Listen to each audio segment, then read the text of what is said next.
La última reforma.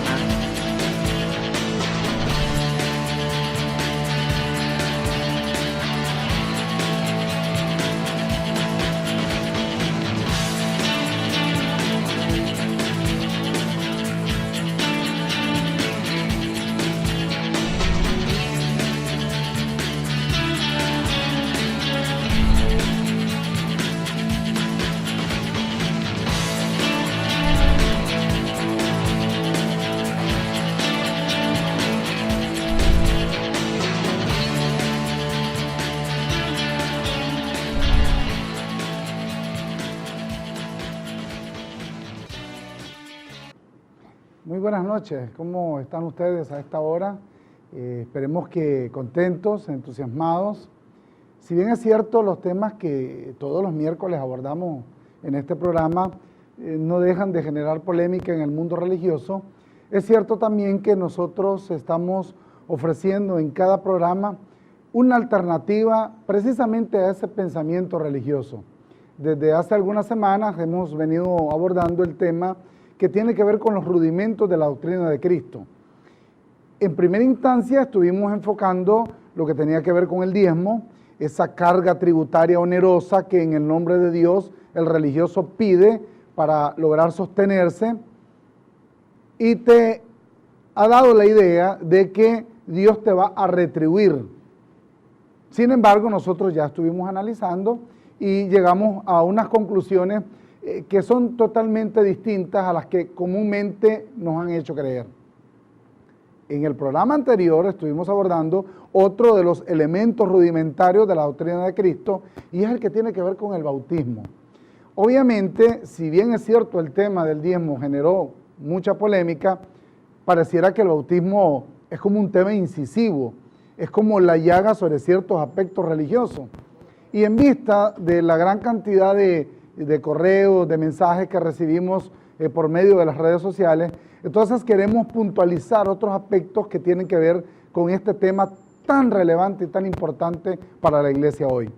¿Qué te parece entonces si nos regalas estos próximos 60 minutos, nos acompañas en esta búsqueda de la verdad y vamos a ver los aspectos relacionados con este tema que ya iniciamos la semana pasada y que vamos a ahondar esta noche?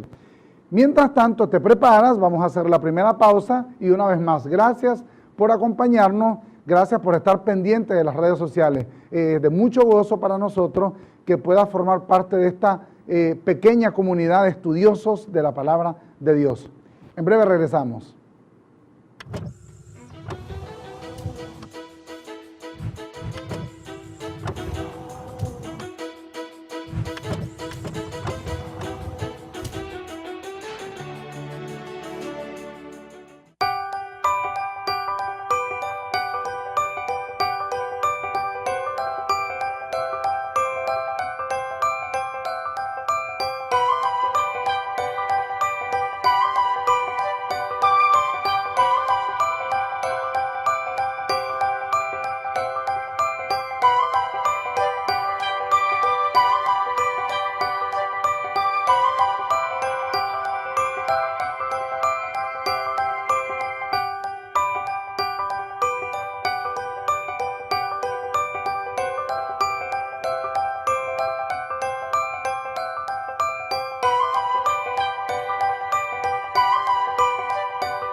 Muchos cristianos, al sentirse atribulados por las circunstancias de la vida, recurren a una religiosidad ficticia, heredada de un cristianismo histórico, carente precisamente de Cristo.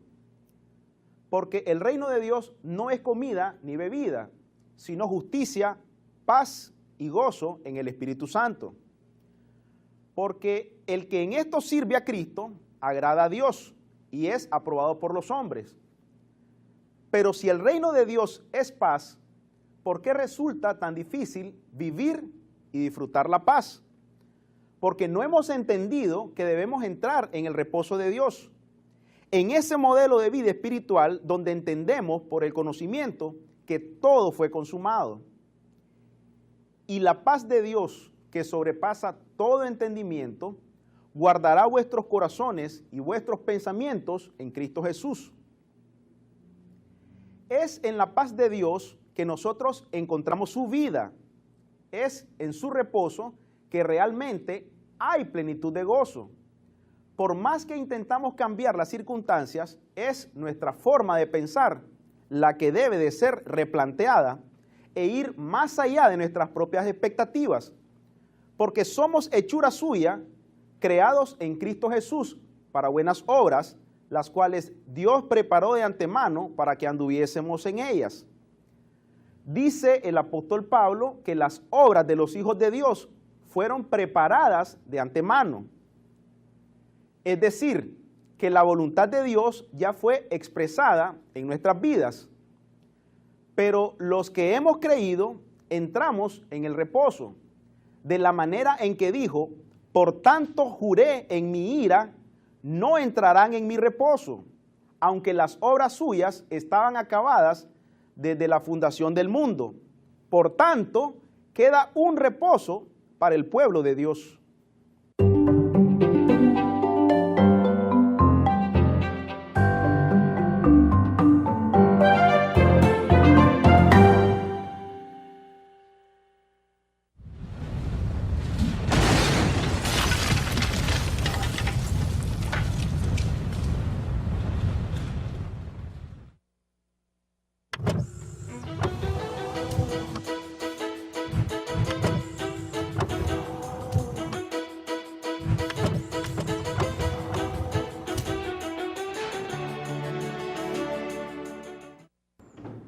Bien, estamos de regreso en tu programa La Última Reforma. Me da mucho gusto saludarte, Rodolfo Caldera Mejía, quien les habla, y siempre mi acompañante, mi estimado amigo Saúl Emilio Chávez. Buenas noches a todos ustedes. La semana pasada se generaron una gran cantidad de inquietudes. A través de las redes sociales nos escribieron algunas personas. Un saludo a Anselmo Bermúdez, que probablemente nos está viendo a esta hora, que también nos escribió. Pero este tema generó polémica. Nosotros sabemos, Saúl, de que en efecto el planteamiento que hacemos desde la óptica paulina frente al precepto religioso va a generar polémica. Y ya en otros momentos ya hemos compartido lo que tiene que ver con el llamado bautismo. Sin embargo, esta vez generó bastante polémica. Y nos sentimos satisfechos. No puede haber conocimiento, no puede haber desarrollo de entender la multiforme sabiduría de Dios, tal como Pablo lo explica en los Efesios, o en la carta a los Efesios, sin que no se genere polémica. Cuando nosotros leemos incluso la vida del apóstol Pablo, relatada por Lucas en Hechos, a partir del capítulo 9 y el capítulo 10 de Hechos, nos vamos a dar cuenta que la vida y el ministerio del apóstol Pablo generaron muchísima polémica, precisamente porque rompía el criterio del status quo religioso. Al religioso no le gusta que lo cuestionen, al líder religioso no le gusta que se le presenten argumentos, y bueno, si bien es cierto para algunos los argumentos que presentamos no consideran ser válidos, lo importante es que estamos presentándote una alternativa que debe ser considerada. Entonces, la semana pasada, Saúl, estuvimos hablando sobre este tema del bautismo, presentándolo como un rudimento. Decíamos e insistimos en que rudimentos son los elementos visuales que son usados para el efecto de una enseñanza. Son las láminas, son las visualizaciones, son el preview. Pero el rudimento de ninguna manera es tan relevante como la realidad misma, como los hechos concretos mismos. ¿Y cuáles son los hechos concretos? El sacrificio expiatorio de Cristo. Lo que pasa es que la religión te lleva a una serie de mecanismos que supuestamente te ayudan en el proceso de purificación, poniendo, o digamos, dudando de lo que el apóstol Pablo, por ejemplo, escribiéndole a los Hebreos en el capítulo 10, verso 4, decía que con una sola ofrenda nos hizo perfectos para siempre. Este es un elemento que debemos de tomar en cuenta porque, a ver, hay todo un andamiaje religioso para hacerte creer que hay mecanismos de purificación.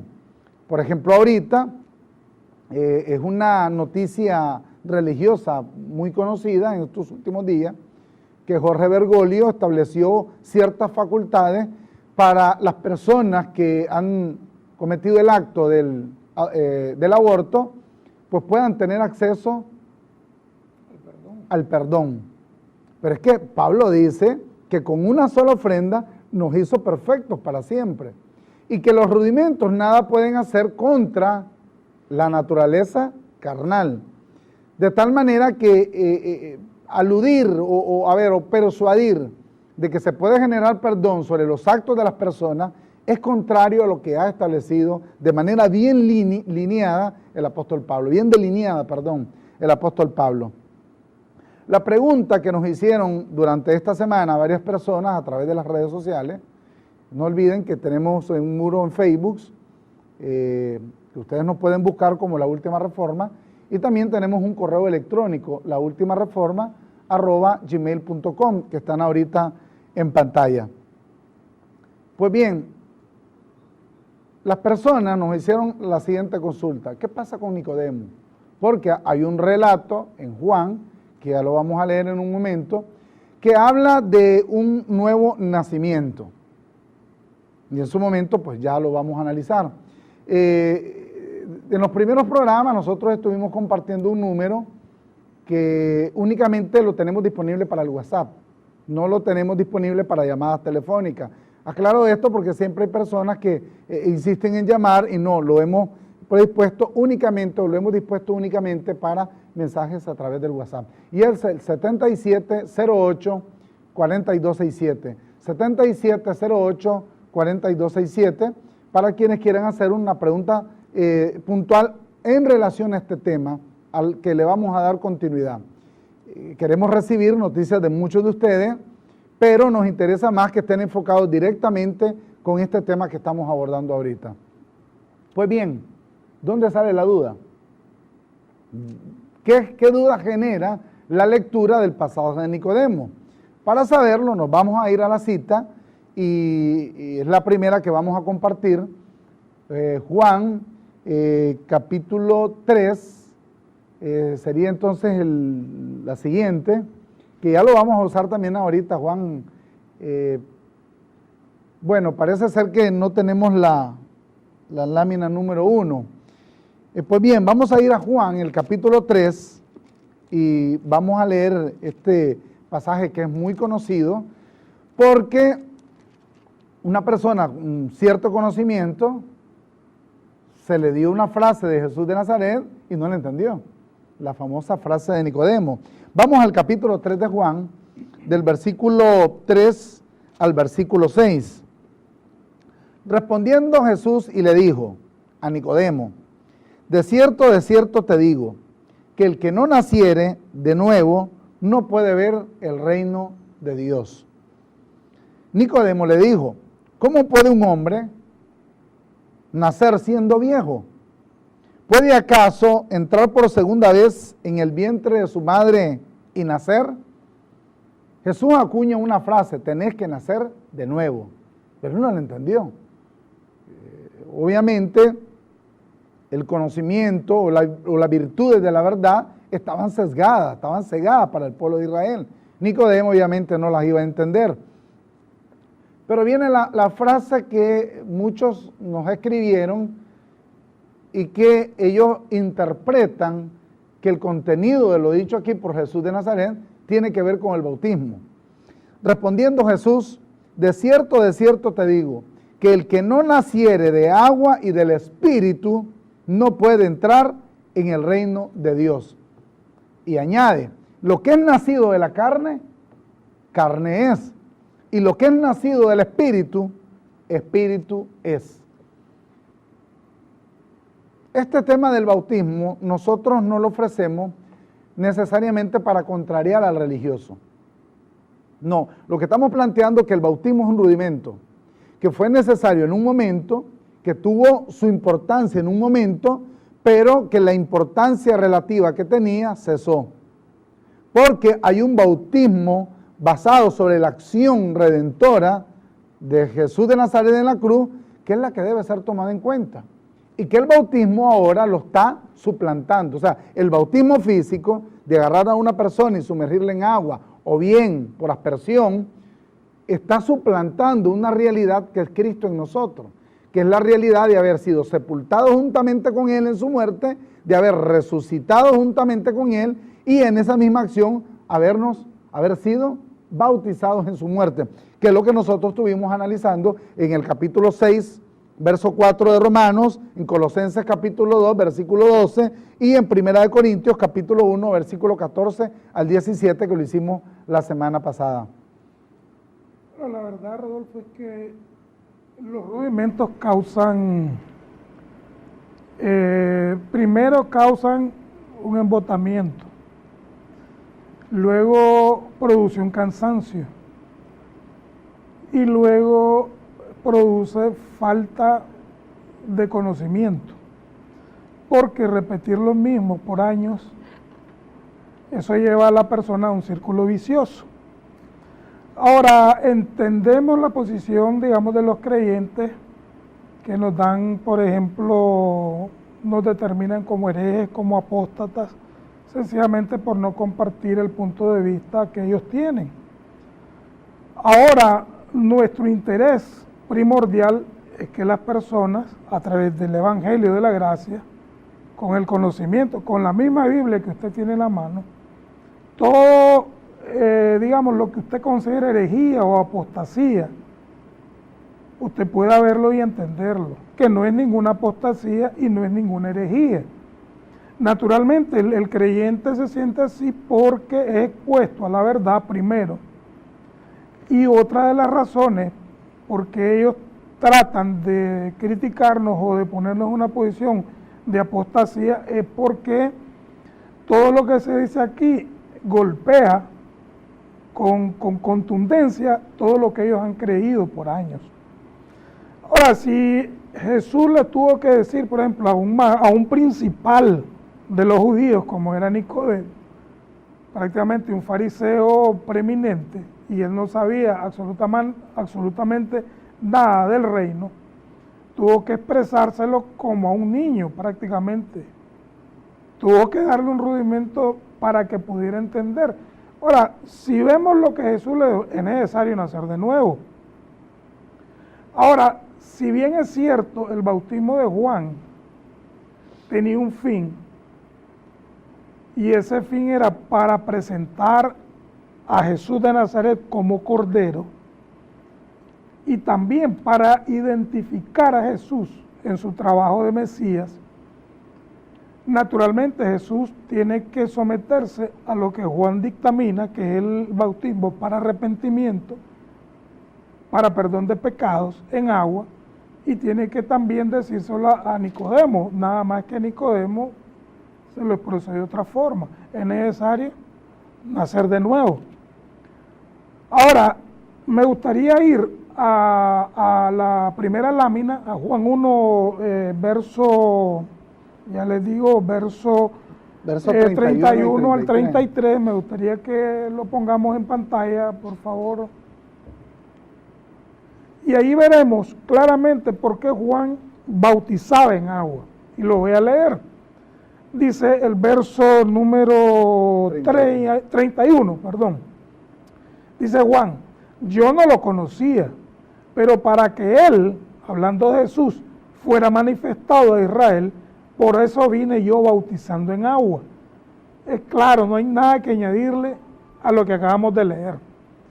Y Juan dio testimonio diciendo, he contemplado el Espíritu que descendía del cielo como una paloma y permaneció sobre él. Y yo, repite Juan, y yo no lo conocía, pero el que me envió a bautizar con agua, él me dijo, sobre el que vea que desciende el Espíritu y permanece sobre él, ese es el que bautiza con el Espíritu Santo. O sea, que cuando Jesús le dice a Juan, es necesario que cumplamos toda justicia, era por esto que acabamos de enfocar. Una vez se manifiesta que Él era el Mesías, el cual traía una función redentora, ¿para qué seguir con un rudimento que no trae ningún beneficio? Ahora, me gustaría ver las palabras textuales, ¿no?, de Jesús cuando le expresa a Nicodemo: es necesario que nazcas de nuevo. Y viene la expresión del agua. Naturalmente, la persona legalista piensa que Jesús hablaba naturalmente del agua, H2O, de la que hoy hace uso el sistema legalista, el sistema religioso. Agarra a los adeptos y los mete en una pila o los lleva a un lugar X, mar, río, laguna, y proceden a sumergirlo en agua.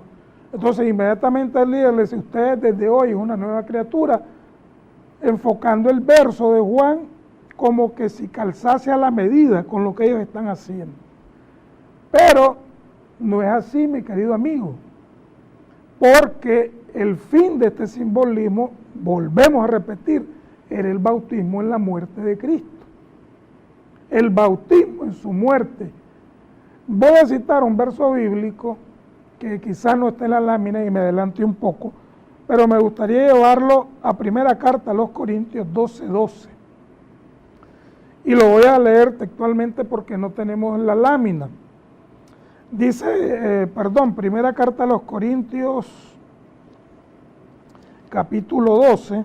Todos los que tengan Biblia, es bueno que usted vaya y confirme lo que nosotros leemos, porque es la versión Valera la que utilizamos acá, que es la misma que supongo que usted, amigo, utiliza. El pastor, el líder, como lo denominen, es la misma. Dice el verso 12: porque así como el cuerpo, hablando de la iglesia, es uno y tiene muchos miembros, pero todos los miembros del cuerpo, siendo muchos, son un solo cuerpo, así también Cristo. Porque por un solo espíritu fuimos todos bautizados en un cuerpo. Esta es la parte espiritual, la realidad de la iglesia. Todos nosotros, los que somos congregados, los que conformamos la iglesia, particularmente, individualmente, usted, amigo que está ahí sintonizando, usted es parte de la iglesia. Ahora, ¿qué sucedió con la muerte de Cristo? Porque con un solo espíritu fuimos todos bautizados en un cuerpo que es la iglesia, sean judíos o griegos, sean esclavos o libres, y a todos se nos dio a beber de un mismo espíritu. Precisamente eso es lo que Jesús quiso explicarle al principal de los fariseos, que era Nicodemo. Pero el problema era que Nicodemo tenía una doctrina legalista, estaba basado en un sistema de ley. Lo novedoso que Jesús trae es lo que correspondía al sacrificio que él iba a efectuar en la cruz para traer los beneficios de la obra redentora como el Mesías. Nosotros estuvimos abordando la semana pasada, para los que nos están dando seguimiento por la razón que sea, porque hay algunas personas que nos escuchan y nos ven precisamente porque consideran de que hay elementos aquí que deben ser tomados en cuenta. Esos son los amadores de verdad, las personas que están conscientes que se amerita un reconocimiento claro de lo que tradicionalmente se ha venido manejando. Auscultar, confrontar. También hay un grupo de personas que nos escuchan precisamente para cuestionar lo que nosotros planteamos aquí todos los miércoles, porque esta es una cita que tenemos con muchísimas personas. Por la razón que sea, hay personas que siempre nos están viendo y hay personas que nos vienen dando seguimiento precisamente por las razones que acabamos de plantear. Queremos decirle que tenemos un canal en YouTube, que pueden buscarlo a través de las redes sociales o bien escribirnos a nuestro correo electrónico, y ahí vamos posteando nosotros no solo los programas que tenemos aquí en el canal 23, sino también otras temáticas que nosotros abordamos de manera diferenciada, principalmente para personas con un grado de madurez espiritual un poco más amplio. Entonces, si usted quiere saber de lo que estuvimos abordando la semana pasada, puede buscarnos a través de las redes sociales y mirar el programa de la semana anterior. Pero estuvimos abordando nosotros la semana pasada, en primer lugar, el aspecto o digamos el elemento que trata de distinguir Jesús de Nazaret sobre la base de ese bautismo que hacía Juan el Bautista. Y que incluso en su momento había una polémica generada porque nosotros la figura del bautismo, tal como lo plantea Juan el Bautista, tanto en Juan como en Mateo capítulo 3 y también en Lucas capítulo 12, nosotros vemos de que ese bautismo, tal como está planteado en Juan el Bautista, no aparece en el Antiguo Testamento. Lo que sí aparece, vamos a ir a la lámina número 4, nos vamos a adelantar un poquito y luego regresamos, vamos a buscar la número 4, por favor. En Éxodo capítulo 30, el versículo 18 al 21, aparece las normas que Dios establece relacionadas con el tabernáculo, con el templo. Harás también una fuente de bronce, con su base de bronce, para lavar, y colocarás entre el tabernáculo de reunión y el altar, y pondrás en ella agua, y de ella se lavarán Aarón, que en ese momento fue el primer sacerdote, sumo sacerdote, y sus hijos, las manos y los pies. Cuando entren en el tabernáculo de reunión, se lavarán con agua para que no mueran. O sea, había una orden expresa de Dios. Había una serie de recomendaciones que Dios había hecho relacionados con la fuente de bronce. Y cuando se acerquen al altar para ministrar, para quemar la ofrenda encendida para el Señor, se lavarán las manos y los pies, para que no mueran. Y lo tendrán por estatuto perpetuo él y su descendencia por sus generaciones. Había una concepción que me imagino ya se había vuelto una tradición en aquellos tiempos, del hecho de que el agua era un elemento purificador. Entonces, obviamente, a la altura del aparecimiento de Jesús de Nazaret, hay un hombre llamado Juan el Bautista que llama a la gente al arrepentimiento a través de ¿qué? De una ablución, o sea, a través de un acto de purificación. Y el acto de purificación que él plantea es a tomar a la persona y sumergirla en agua. Eso es lo que nosotros encontramos y lo estuvimos abordando en la semana anterior. Cuando Jesús le plantea a Nicodemo, no hace más que hacer el mismo enfoque que hace el apóstol Pablo en el capítulo 12 de Primera de Corintios. O sea, ¿se acuerdan que estuvimos y hemos dicho en innumerables ocasiones que el apóstol Pablo en el capítulo 15 de Romanos, versículo 8, dice que Jesús de Nazaret era siervo de la circuncisión, por tanto él debía de cumplir la ley, y es algo que ya vamos a ver en uno de los versos posteriores. Entonces, Jesús de Nazaret, el único planteamiento que le hace a Nicodemo es un planteamiento desde el punto de vista de la ley. Él no le está diciendo de que tiene que nacer de agua por el hecho de que lo sumerjan en agua, no, sino que él está hablando de una ilusión de purificación que ya era conocida en esos tiempos porque estaba establecida en la ley de Moisés. No está hablando del bautismo. Tampoco en el capítulo 12 de Primera de Corintios, Pablo está hablando de ese misticismo que en las iglesias hoy llaman el bautismo en el Espíritu Santo. Porque el apóstol Pablo hace una clara diferenciación en Gálatas capítulo 5, verso 17 en adelante, y dice que el Espíritu y la carne se oponen entre sí. Son dos elementos antagónicos. Entonces, si es por el Espíritu, no es por la carne. Y fíjate, amigo televidente, que casualmente al final, en el versículo 6 de Juan capítulo 1, el versículo 33 de Juan capítulo 1, Juan el Bautista establece que lo que es de la carne es de la carne y lo que es del Espíritu es del Espíritu. Y eso lo acabamos de leer hace un momento. De tal manera que si tú hablas del bautismo del Espíritu, que fue el bautismo en su muerte, según lo estuvimos analizando también en el programa anterior, ahí se está hablando meramente de la muerte de Cristo. Entonces, ese bautismo del Espíritu es un hecho que fue consumado por Él en la cruz. No es algo que tú tienes que esperar. No es algo al que debemos buscar ser expuestos. No, ya es una realidad en nosotros. La religión, principalmente el sistema pentecostal, es el que tiene ese misticismo. O sea, ellos esperan que las personas sean bautizadas después de dar el paso que ellos le llaman de fe con el bautismo en agua. Ellos esperan hablar en lengua y ellos denominan a esa experiencia mística, religiosa, legalista, el bautismo del Espíritu Santo. Entonces comienzan a hablar en un montón de jeringonzas que nadie le entiende y menos el líder. Quizás se levante alguien ahí que trate de interpretar lo que diga, pues, y salen quienes intentan interpretar lo que dicen y entonces comienzan a decir, el Señor dice ahora esto y esto y esto.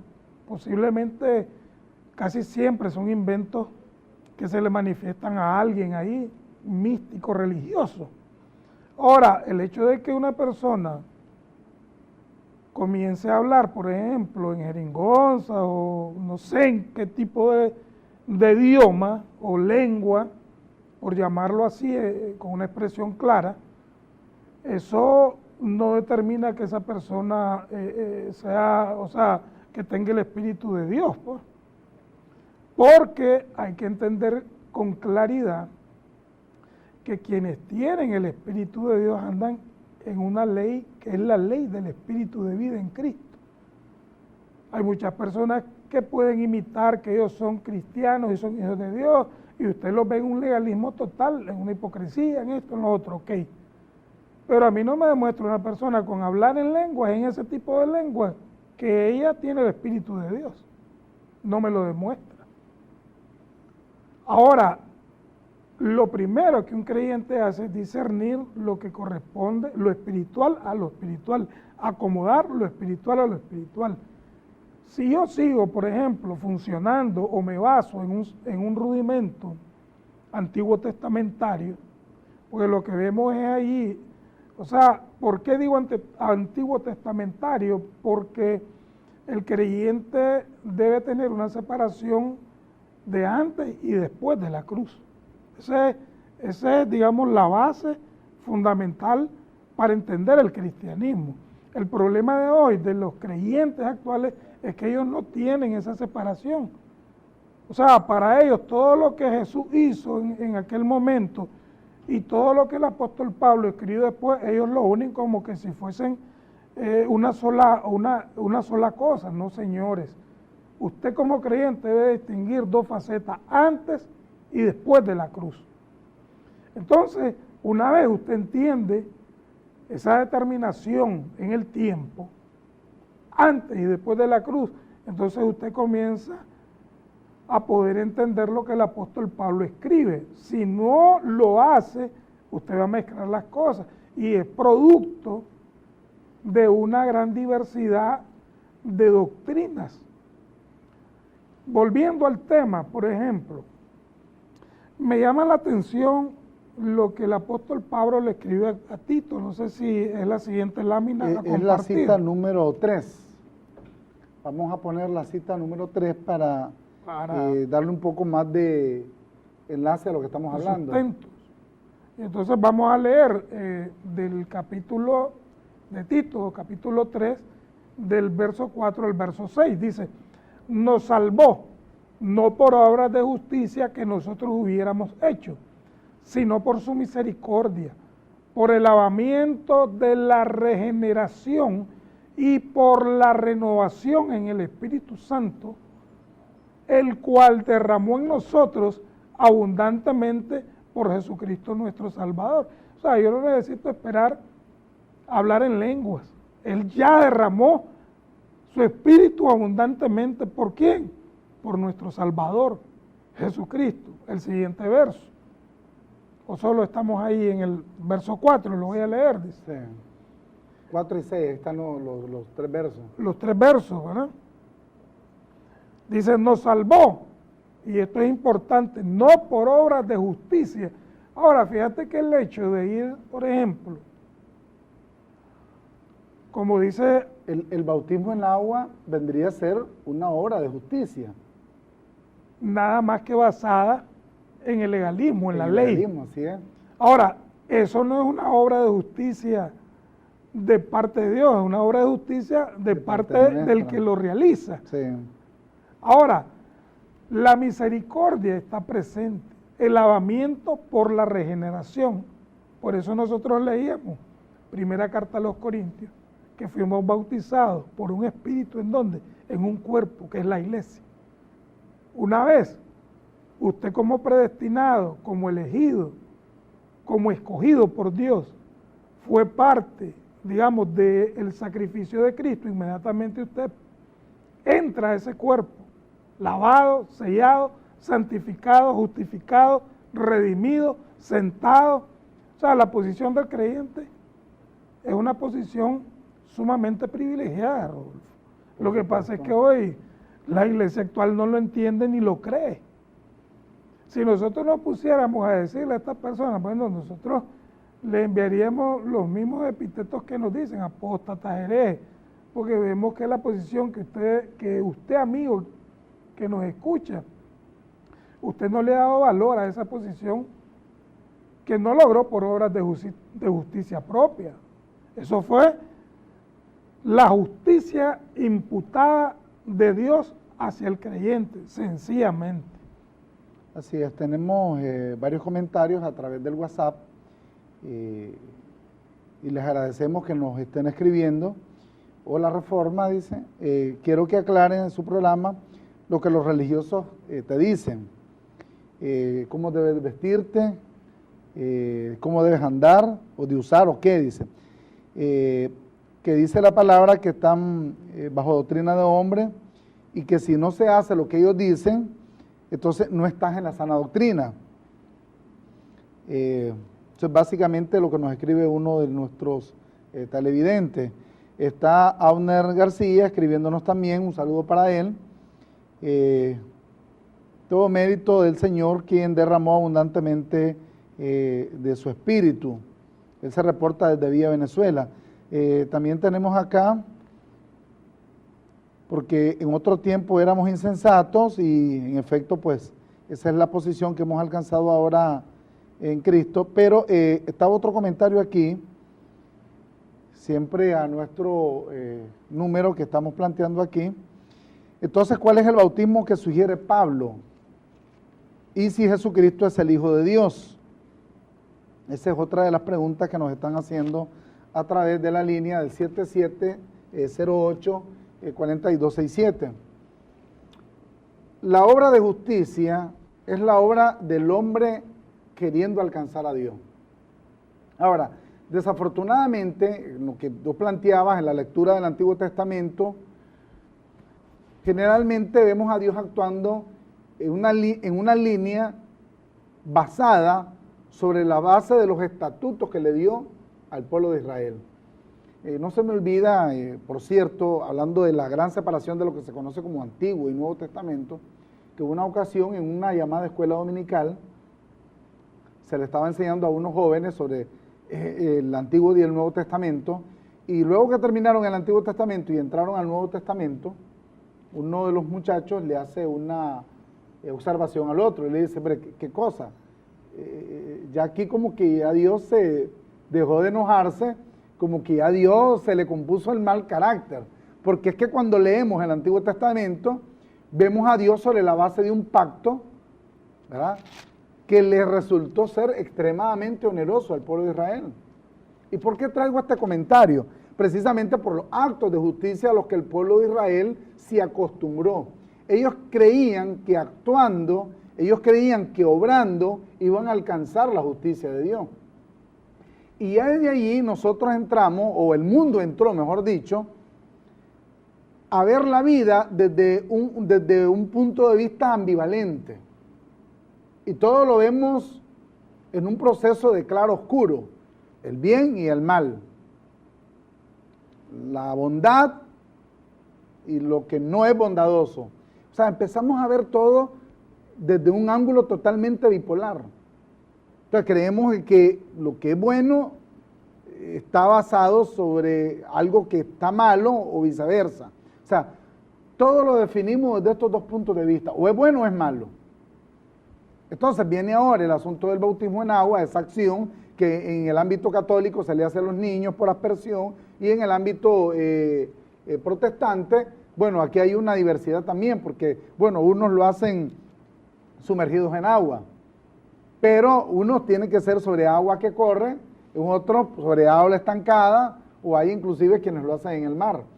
Unos lo hacen en nombre de Cristo, otros lo hacen en el nombre del Padre, del Hijo y del Espíritu Santo, pero todo eso lo hacen sobre la base de lo que es bueno y de lo que es malo.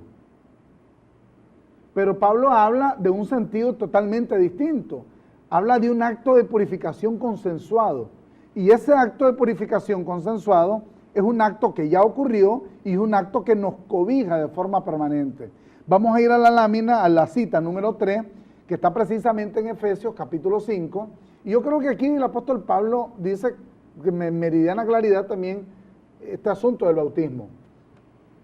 Él está hablando en una analogía sobre la relación marital. Maridos, dice, amad a vuestras mujeres. Y añade Pablo, así como Cristo amó a la iglesia y se entregó a sí mismo por ella. ¿Para qué? Para santificarla.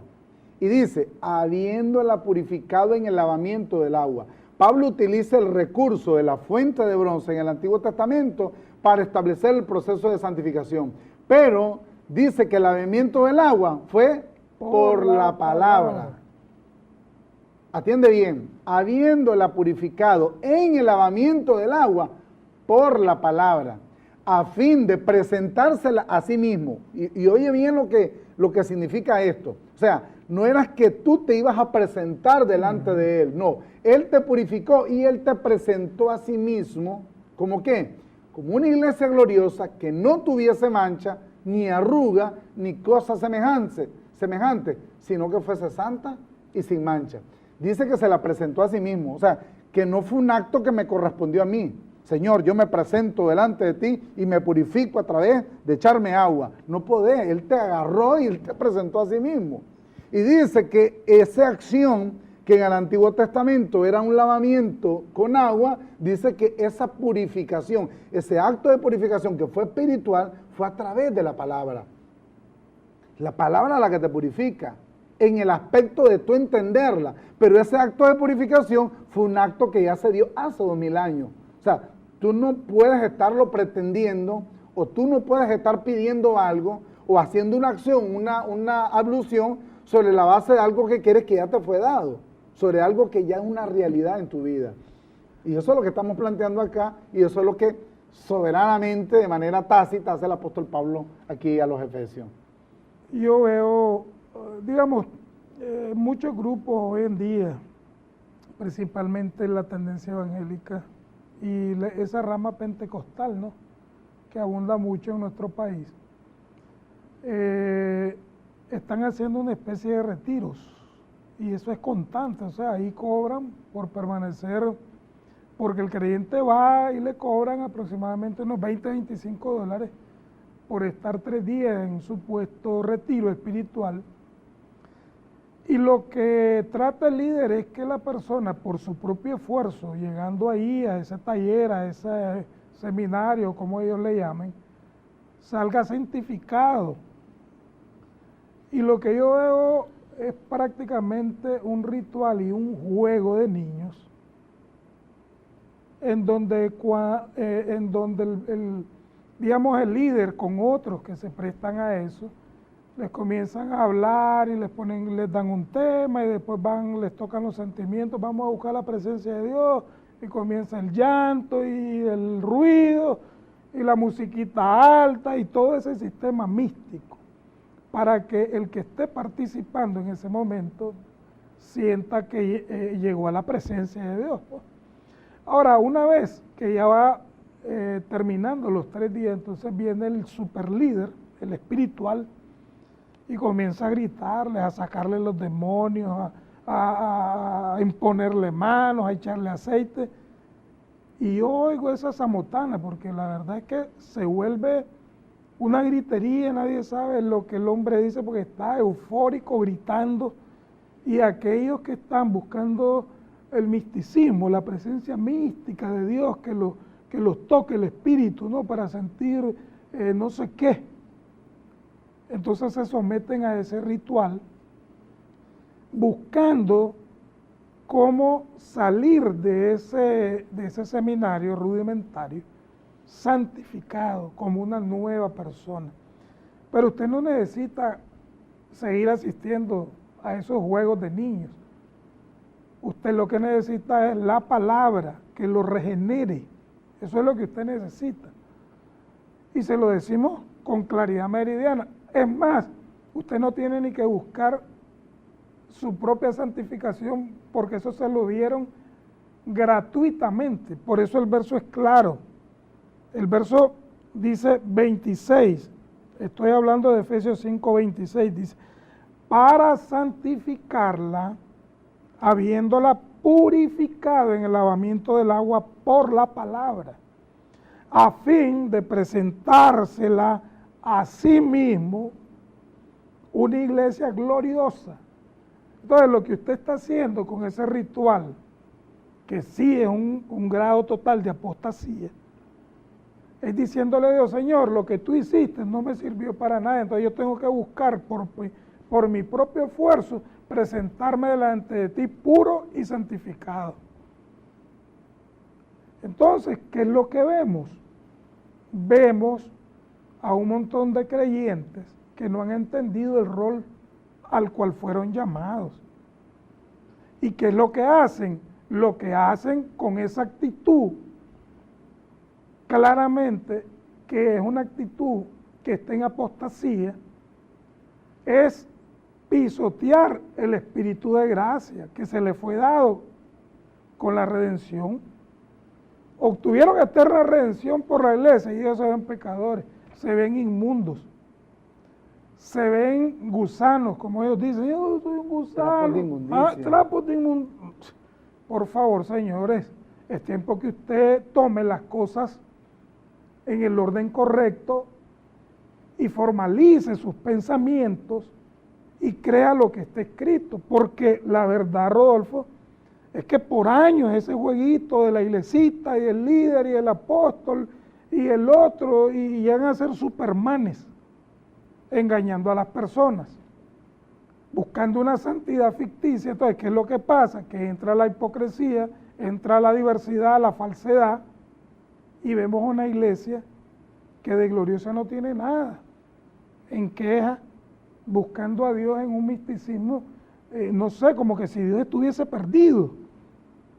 Busquemos la presencia de Dios. Si Dios no está perdido, amigo, Él lo tiene en un solo cuerpo, lo bautizó en un solo cuerpo, lo purificó, lo santificó, y usted se ve un pecador, estamos claros. O sea, ¿qué clase de iglesia es la que el Señor tiene, pues? Lamentablemente. Y dice Pablo que se la presentó.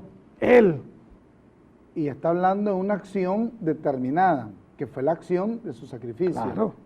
Los oyentes nos siguen escribiendo, bueno, aquí no, algunos no se identifican. Yo no sé si lo que hace es plantear una interrogante o lo que hace es plantear una razón derivada de lo que estamos nosotros exponiendo en este momento. Pero dice, si fuimos bautizados en su muerte y por tanto ya no es necesario el bautismo, entonces también ya no es necesario el ser resucitado en los tiempos finales, porque el texto dice que en su muerte fuimos resucitados. Pues oyente, yo no sé si es pregunta o es afirmación, o es una razón derivada de lo que estamos planteando. El punto es que eso efectivamente así es. Eso es así. Eso es así. Vamos a hablar en un momento, en los programas más adelante, acerca de este tema de la resurrección. Que es un rudimento. Que es un rudimento también, efectivamente. Y bien, yo sé que hay muchas otras interrogantes sobre el hablar en lenguas, que lo vamos a plantear también en un programa. Vamos a la cita que tenemos a continuación, que es la penúltima, Hebreos capítulo 9, del versículo 9 al 11.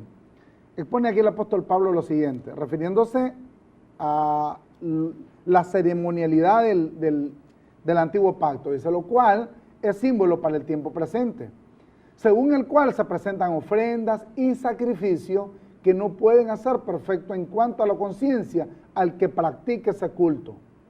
Allí mete el bautismo, ya que consiste solo de comida y de bebida y de diversas abluciones. El bautismo en agua es una ablución, es un acto de purificación supuestamente. Y ordenanza acerca de la carne, impuestas hasta el tiempo de reformar las cosas. Pero estando ya presente Cristo, dice Pablo, ya siendo una realidad en nosotros, sumo sacerdote de los bienes venideros por el más amplio y más perfecto tabernáculo, no hecho de mano, es decir, no de esta creación. Entonces, Pablo dice que todo eso es un símbolo. Entonces, te lo vamos a poner de esta forma. En el Antiguo Testamento, Dios le ordenó al pueblo de Israel, miren, va a venir una acción redentora. Esa acción redentora va a ser llevada a cabo por mí mismo. Dios por sobre todas las cosas. Entonces, mientras eso se lleva a cabo, van a agarrar como símbolo de eso que viene este cordero y lo van a sacrificar para expiar sus pecados. Ese fue el kindergarten espiritual. Nos metió en un kinder y les dijo, agarren este cordero y sacrifíquenlo. Pero atiendan, este corderito que estamos usando en el kinder, que estamos usando en el preescolar, este corderito es el símbolo de lo que Dios va a hacer en el sacrificio de Cristo. O sea, que una vez que ya vino el Cordero de Dios, que Juan el Bautista lo declara ahí en el capítulo 1 de Juan precisamente, o sea, ya no necesitas seguir jugando con el corderito. O sea, ya no necesitas, como ya no estás en el kinder, como ya no estás en el preescolar, donde te dan los cuadros, donde te dan los triángulos para que armen las cosas, ahora todo eso ya es una realidad.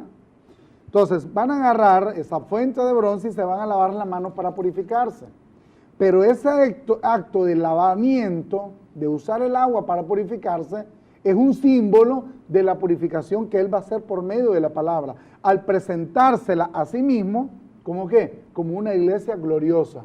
Entonces, cuando estabas en el kinder, cuando estabas en el preescolar espiritual, Dios te dijo que usara todas esas abluciones, todos esos elementos para que tú pudieras entender, ya cuando estuvieras en el grado de madurez, que pudieras entender quién eres realmente en Cristo. Pero ahora que eres ya maduro, ahora que ya estás en el conocimiento de la verdad, ya no necesitas los juegos del kinder, ya no necesitas los juegos del preescolar.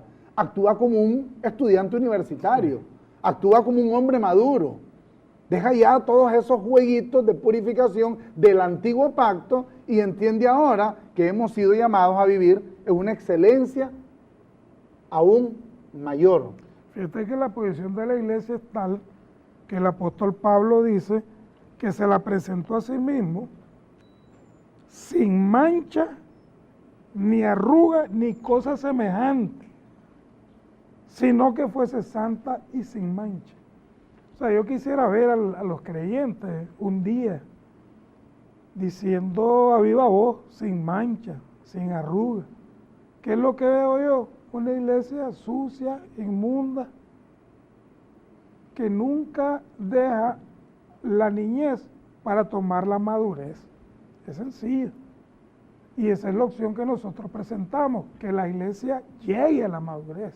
Es lo que queremos que usted, amigo que nos escucha, que se da la cita, que se tome el tiempo, que está pendiente, que nos manda a decir miles de cosas contrarias. Bueno, véase por primera vez sin mancha y sin arruga, como una iglesia que está sentada, ataviada, sin mancha y sin arruga. Lastimosamente, en las congregaciones de hoy en día no te presentan así. Y es una pena porque Pablo dice que Él ya te agarró y te presentó a sí mismo sin mancha y sin arruga. Un saludo a David Martínez que nos escribió. Estamos llegando al final del programa, una vez más, agradeciéndoles su fiel sintonía. No olviden reportarse al correo electrónico que tenemos ahorita mismo en pantalla, de escribirnos al correo electrónico y de buscarnos a través de las redes sociales. Nos va a dar mucho gusto recibir noticias tuyas, aun cuando estés en desacuerdo con las posiciones y los planteamientos que hacemos en este programa. Pues bien, una vez más, gracias por habernos sintonizado a esta hora. Te esperamos el próximo miércoles. Vamos a hablar acerca de la Santa Cena o Eucaristía, otro rudimento, el próximo miércoles a partir de las 8 de la noche. Saludos, buenas noches.